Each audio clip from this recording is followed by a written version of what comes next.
Hi and welcome to the GTN show.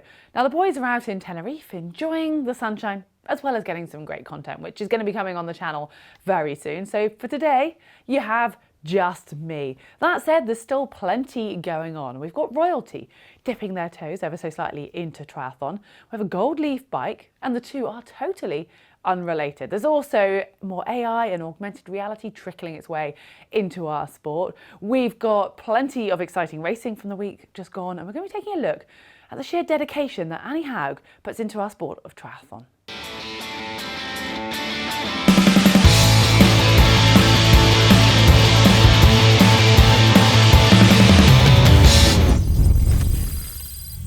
Well, I'm going to kick things off by taking a look at stuff that I have spotted online, and this first one has been around a week or so now. It all kind of hit the news when non-Stanford British triathlete received her MBE from Prince William.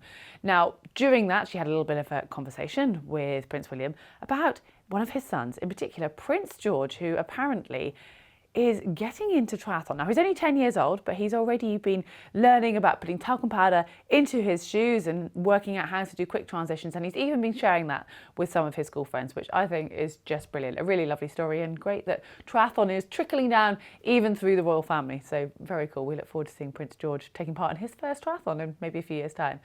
This next one, you could say royalty within triathlon. It's from Javier Gomez, and yeah, he had a slightly frustrating, I guess, last 12 months or so, and we haven't really seen him back in great shape. And it's great to see that he actually has a race announcement, and he says he's planning to do a couple of races before the end of the season. So the 70.3 Mossel Bay in South Africa and the 70.3 in Taupo in New Zealand in December. And if you look through the comments, there's a lot of people excited to see him race, including a comment saying looking fit from Jan Frodeno. I would take that any day. This next one, less exciting for the end of the season, sadly, for Joe Skipper. Now, he posted, I think, just when we were filming the show last week, so we missed it and didn't manage to include it. And you will see, if you've followed the racing of the weekend, wondering where Joe was at Ironman Florida, because he was looking in great shape before it. Well, sounds like he had a bit of a scare. He says, unfortunately, not the end to the season I had hoped for. I won't be in Florida racing this Saturday or Cozumel. On Sunday, while I was getting ready to head out for a ride, I was trying to talk to a friend when I found myself unable to talk. I knew what I wanted to say, but was unable to get it out. My memory also went, and this is bad at the best of times, but I found myself unable to remember powerful pensioner's name and many other people.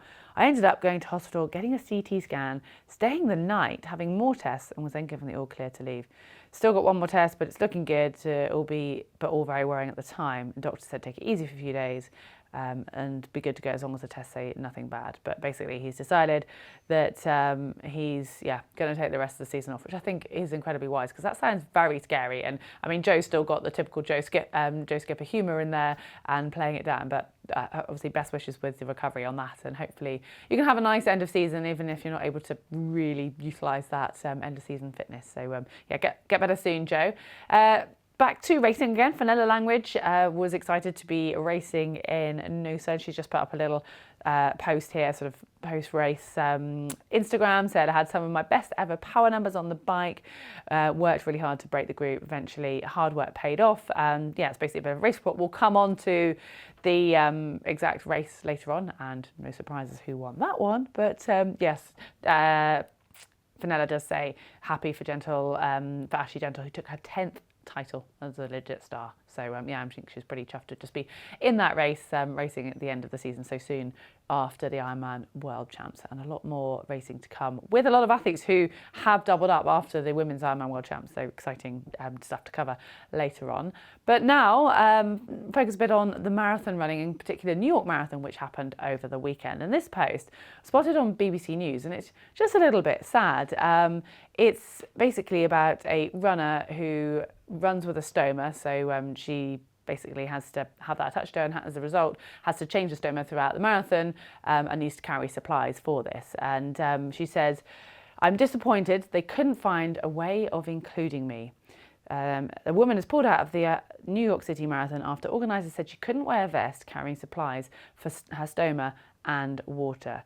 Now, Gail Redmond from Wales said she'd been able to wear the vest whilst running marathons in London and in Paris, but organisers said that the police in New York did not allow vests for security reasons. She tried to meet them halfway and work out what we could do, but basically there was no way around it, and she sadly lost her £500 entry fee. And I don't think it's just the entry fee. I think it's just the sadness that it's someone who's overcome something so major and has managed to run two major marathons already, and will be inspiring so many people by doing that, but also so important to her own satisfaction and post-surgery successes that she's then been stopped at that point. So I think that's very sad, frustrating for her to see, and hopefully something that New York Marathon can reflect on and maybe do something about in the future. But I also understand that security issues are obviously paramount as well. So yeah, not a positive story to come out of New York Marathon. However, there was some great racing on the pro side. So Helen Abori won New York Marathon again, and she's shared this post with World Athletics, winning her second major of the year, which is quite incredible, having won Boston Marathon earlier this year. So really exciting racing there. I think it was very close. And then on the men's side, it was won by Tamira Tola of Ethiopia in a course record of 2:04. So incredibly fast racing at the top end for New York Marathon. Now, going back to Flora Duffy, and we haven't really heard that much from her or spoken that much about her. And I must admit, I had spotted this post and forgot to talk about it in the show last week, but she's just basically given a bit of an update. She says very long and overdue update, so she admits that she's been quiet. I decided to call my season in September as it was looking very unlikely that I won't be fit enough to do any racing in 2023, that I would be fit enough, sorry. I took a break, went home to Bermuda and enjoyed some time away from training and rehab, which was very nice. My knee is doing much better and have a great team in Boulder helping me rehab. I think back to January, my knee was so bad, I was definitely in denial with how sore it was. It's been a process, that's for sure, but I'm starting to see some light at the end of the tunnel. Now back to light training, which I'm really enjoying, though it's very humbling being this unfit. Now, I can't imagine Flora's version of this unfit, because I think the rest of us would just die to be as fit as Flora's unfit. But anyway, Flora, hopefully we'll see you back racing soon and on that road to recovery as well. So that is great. Talking of road to recovery, one athlete we have seen bounce back on the scene with incredible form was Vicky Holland. Now, she came in top 10 in her first World Cup back after having a baby. And I think quite often we celebrate when women have gone and had babies and just come back and make it all look so easy. And Vicky wasn't even planning on coming back to racing. She'd had a bit of a break before that to actually have a baby, and hadn't sort of in her own mind said, right, this is my plan and I want to get back. And she just put a really honest post, and I just thought it was quite nice to see something from the other side, because I think society often looks at these pros and just thinks, wow, they're machines, they just have a baby in their back and they're racing really hard straight away. But Vicky's just said she's been actually asked quite a bit about how she managed to keep fit whilst pregnant, and she said she didn't. She really had quite a few issues coming through her pregnancy. Shoulder issues stopped her swimming, she had foot issues that stopped her running, and she just didn't cycle for about 14 months as well, and gained 20 kilos of weight, which is a huge amount for someone who's naturally that small. And she didn't even think she wanted to return, but once she had a baby and she started getting back fit, yeah, the ball started rolling, and she ran a 16-minute something 5K at the end of her triathlon just a month or so ago. So I think she's still saying that her fitness is a long way from where she wants it to be, but I think considering what she's gone through, I think that's really quite inspirational in itself. So I just wanted to share that post. Talking of inspirational, we've got all the links today, haven't we? Jan Frodeno has he's made a humble post, but he's won the award of Legend of Sport. I don't think anyone's really going to argue with that, are they?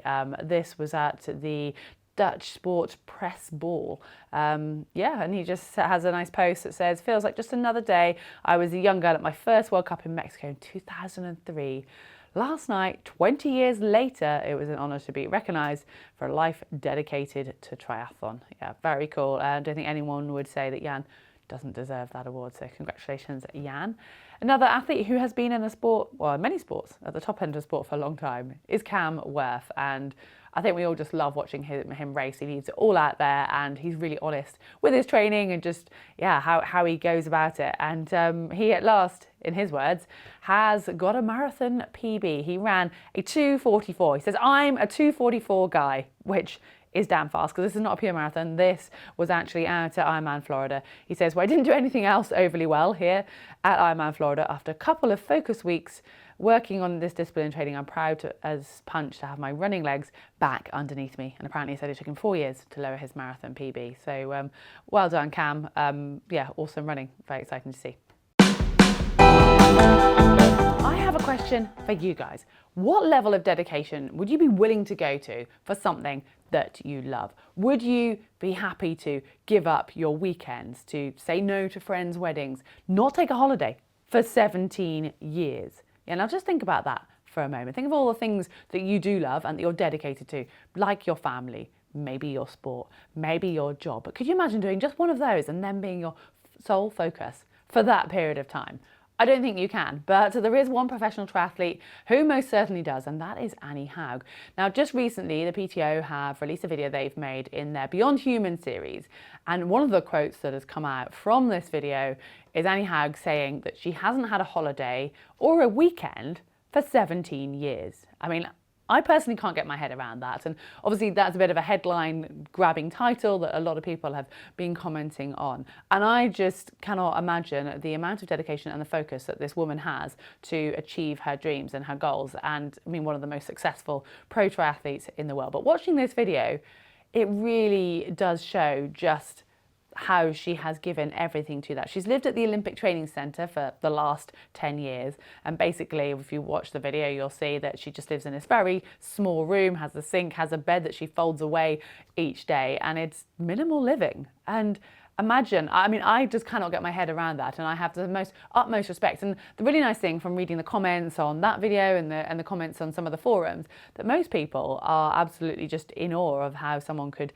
commit so much, well, all of their life, not so much of their life, to one goal, and that is just bettering herself and winning races. And she talks about how she loves to race. She also says that she's addicted to that feeling of a hard session. That she says there's nothing better than having that feeling of accomplishment afterwards. And I totally get that, and I'm sure you guys relate to that too. But for me, I absolutely dread a hard session, and I have this sort of fear of it in the day if I don't do it in the morning, and then sometimes I'll even push it to the next day. And this was even me when I was a full-time athlete, and you know, I did it for a much smaller percentage of my life than Annie Haug did, and to a much less sort of, I guess, narrow focus. I still had to have downtime because that was how I worked as an athlete, and I would absolutely break. But she talks about that very much to other people outside of triathlon it might sound boring, it might sound sad, but to her she sees it as a privilege. And I think that is such a special thing that really comes across on this, of how she realizes how lucky she is to have this opportunity. And she didn't do triathlon at a very young age and had to work very hard to get to the stage she's at now,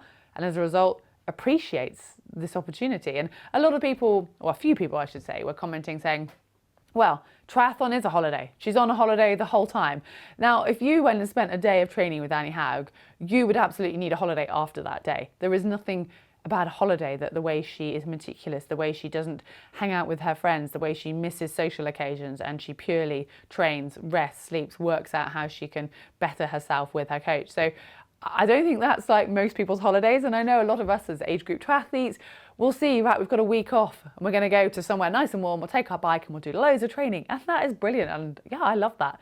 And that does feel like a holiday. But I bet you're still having a glass of wine in the evening, and you're still going for coffee on your ride and enjoying and chilling out at some point, as well as including some sunbathing time and reading your book and just doing things that you do on holiday. And that's a break from your norm. So it is going to be a holiday. And I can't fathom this amount of dedication. She says she likes the quiet and the calm, and it brings her focus, which I think a lot of us agree with. Like if I'm out, I guess the nearest thing now that we do is go on a shoot with work, and you're full on working that whole time and you have to shut out from everything else because you don't have time, and that's quite refreshing. But I couldn't do that all the time because, well, life builds up, doesn't it? And you've got a lot to catch up on. But she does say that don't be afraid to dream, as most of us don't actually realise our potential because we don't give that much to anything. And I totally agree with that. I don't think many of us could say we give absolutely everything to a certain goal.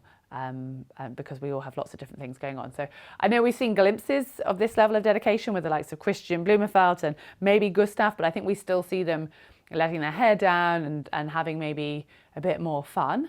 But who are we to judge what's right, what's wrong, and what athletes do, and you know, who we would be like if we were a full-time athlete, because we are not. So I don't think we can judge. And I just take massive inspiration from watching her and just seeing, wow, how hard she works and how she absolutely deserves every success that she has. And I know that there's lots of athletes who are at different ends of the spectrum who, you know, you'll see at the parties, you'll see prioritizing their social time because that's what they mentally need to then be able to push themselves. And I was definitely more on that side of things. But I would love to know your thoughts if you have seen this, and if not, just from me describing it, what you think about that level of dedication. Is it something you think you could do? Do you admire it? Or do you actually go, wow, like triathlon isn't that important? Like, make sure you still have a balance in life. Yeah, I'd love to know your thoughts. Do share them in the comment section below.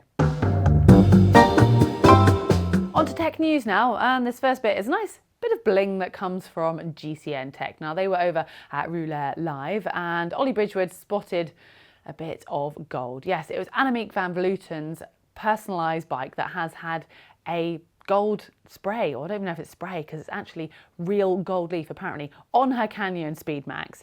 And she's even got the gold chain as well. So apparently does weigh a little bit more. I'm not sure if that's actually what she raced on or if it's now just more of a bike that is hers to display. But I mean, as two-time Olympic champion, I think she has the full right to have as much gold on her bike as she likes. Yeah, very flashy looking design indeed. But if you are obviously interested in more of the tech that's come out of Rouleur Live, it's not necessarily triathlon specific, but I would suggest going and checking out the video. Ollie gets very excited anyway, so it's even worth watching it just for that. Well, moving on, there is a new announcement from Form. Obviously, last week we talked about how now you're allowed to have Form swim goggles or goggles with augmented reality and displays in your lens whilst racing any World Triathlon event.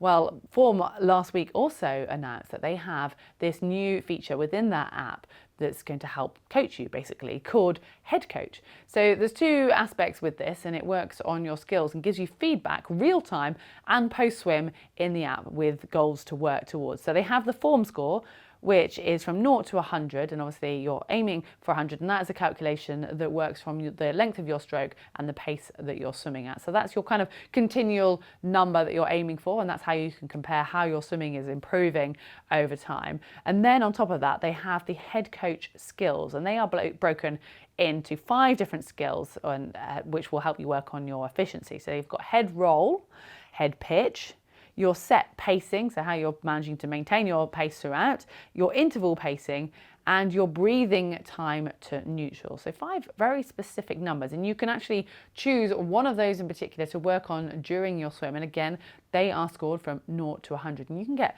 real-time feedback on one of those which you choose during your swim, and then you can get feedback on all of them when you look in the app afterwards. So it's just very much about giving you more measurable, I guess, data from your swimming and targets to really focus on. And I know lots of people, after us talking about the Form goggles last week, say that they really find they help them feel like they've got company and have assistance. Well, now you're really going to feel that so much more, as you're almost getting live coaching advice. Now, I haven't actually been using them, but Belinda, one of our creators, has been experimenting with the new Head Coach skills, so it's going to be interesting to see how her swimming's improved. And there's a video coming on that very soon, so do go and check that one out. Right, our final piece of tech news comes from Best Bike Split, and they have started to delve into using AI within their app. Now, the Best Bike Split basically take quite a lot of bike courses, and they will break them down, and then when you put in your numbers, your predicted time, your average power, etc. for the race, it will suggest how you go about riding that race and what power you should hold at certain sections of the course. So it's really quite an in-depth system that you can really help to sort of hone in your race plan and particularly your training. But before now, you've had to look at that and then work it out of how you're going to approach your training, how you're going to fuel and when.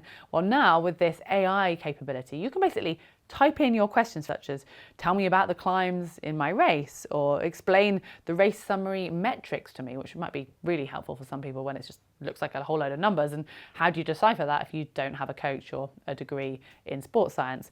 What kind of climbing can I expect in the race? Because yeah, one thing is seeing the total elevation, but knowing how that climbing is, where those percentages are.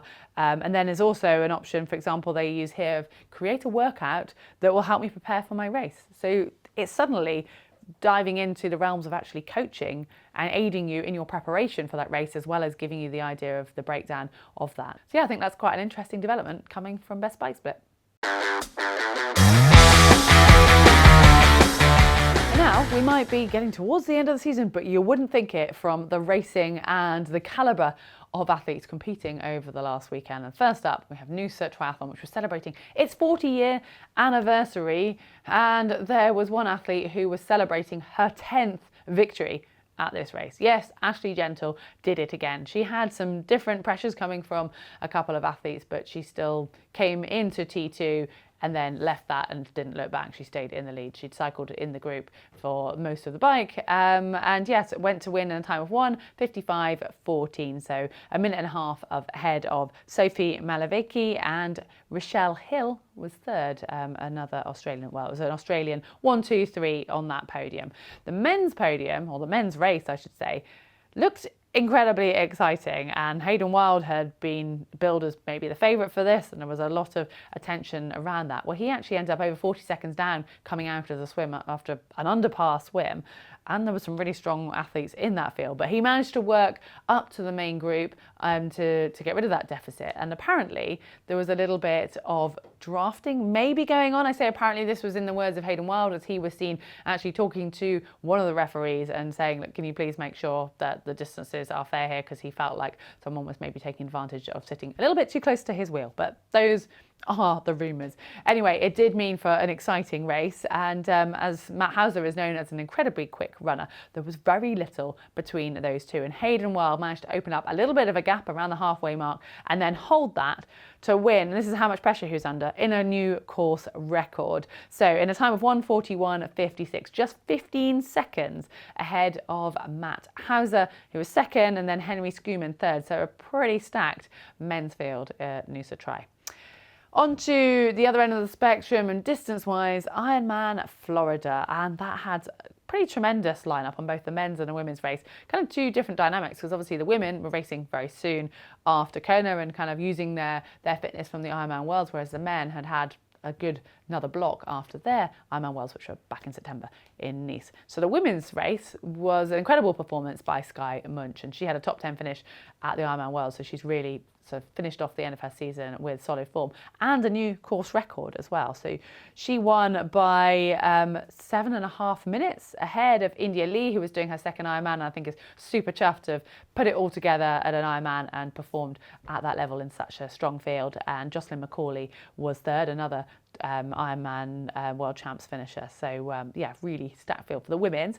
Now the men's race was another incredibly exciting one, and it was ended up being won in another new course record by Rudy von Berg. And we had thought, well, I think everyone had thought that Magnus Ditleg was going to give him a really good battle, and they did set off on the run together, but Rudy von Berg ran an incredible 2:38 marathon to take the overall victory, and in the end by almost 8 minutes, which is quite incredible. Kasper Stepniak was second, and Matthew Marquardt was third. I'm just going to read a few of the others actually further down, which I don't normally do, but just because it's so stacked. So we had Matt Hansen in fourth, Magnus Ditlev finishing fifth, running a 2:52 marathon. So I think slow for him. I'm imagining the wheels fell off.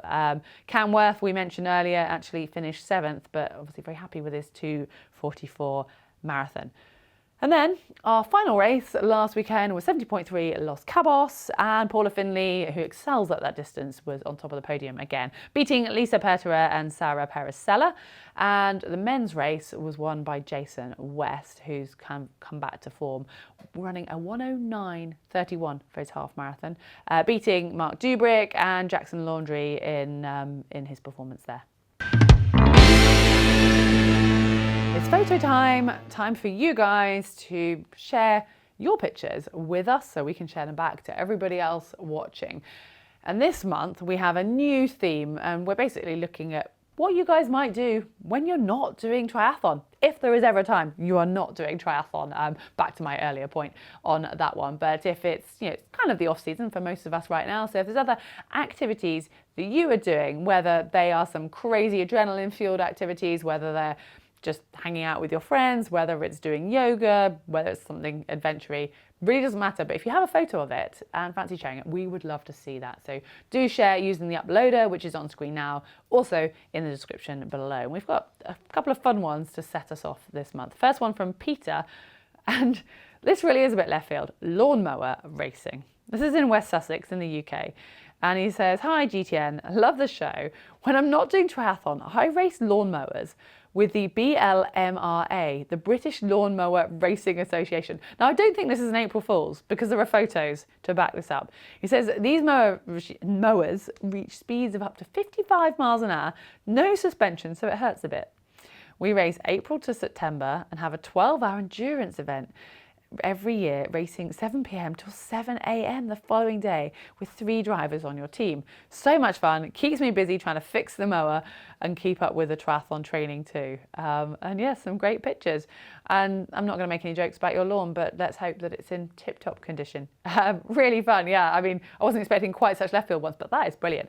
Sarah has this one from Calgary, Alberta, and she says, "One way to balance out the leg strength gained from all the miles on the bike and run off-season training goes a bit more vertical." And so it's like she's doing some bouldering, and I think that is such great conditioning. I would love to have a go at bouldering. Think I'd be pretty terrible, but yeah, really nice bit of cross training I think there from what I gather. And this last one is kind of a week late. We missed it last week. It's not really under other activities because Christian is wearing a wetsuit going swim training. However, it's just a bit random and Halloween themed.